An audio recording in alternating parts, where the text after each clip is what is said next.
Hello mga ka-harden, magandang araw po sa inyo. So sa ating episode ngayon, ngayon ang gagawin ko is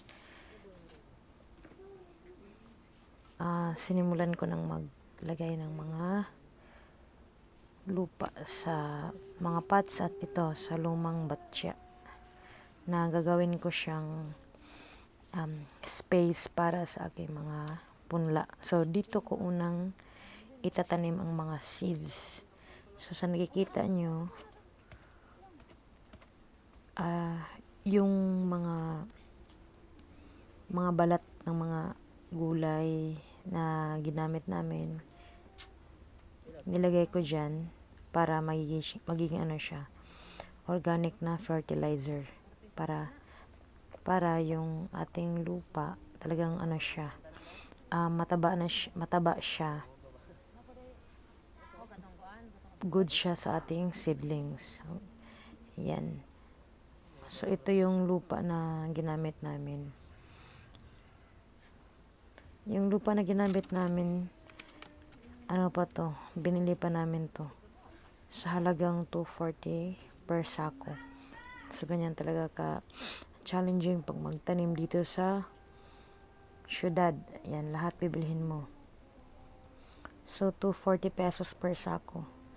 So itong lupa na to, may ano na siya, loam soil with ano na siya, fertilizer na siya. Yan. Kaya yung mga pinagbalatan namin ng mga prutas, mga gulay, mga ganun, i-mix namin siya sa lupa para gawing organic fertilizer. Yan. So dito, nalagyan na namin ng lupa yung mga pots, yung mga water bottle na aming na-ready. Yan. So itong batya, so ito na siya. Yan. So pag may mga may mga pinagbalatang gulay at prutas, so dito namin siya hiwain namin, tapos dito namin siya ilalagay. Yan.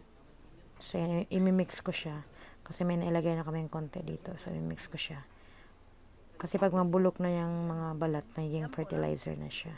Yan, para mix. Kaya mamaya dito ko ipupunla yung first na itatanim natin. Yan. So yan, para talagang yung pundasyon ng ating seedlings talagang siya, galing siya sa matabang lupa. Yan.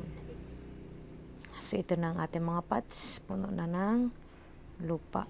Yan, naubos agad yung isang sako, guys. So ngayon ubos na yung namin, yung lupa.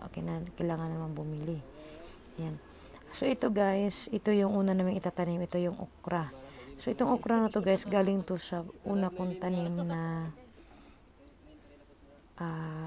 hinayaan ko lang siyang maging ganyan na ma-dry. Yan. So para itatanim ko siya ulit. So ayan, iyan na natin siya dito sa batya. Yan.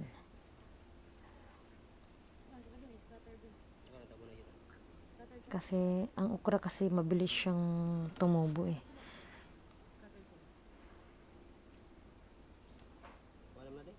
Yan yung una kong tanim. So bale may nasave ako mga tatlong bunga yan, na ganyan. Para hindi na ako bibili ng seeds. Yan. So yan, ko na lang siya. Hinalo-halo. Yan. Para ma-scatter yung mga seeds. Para hindi sila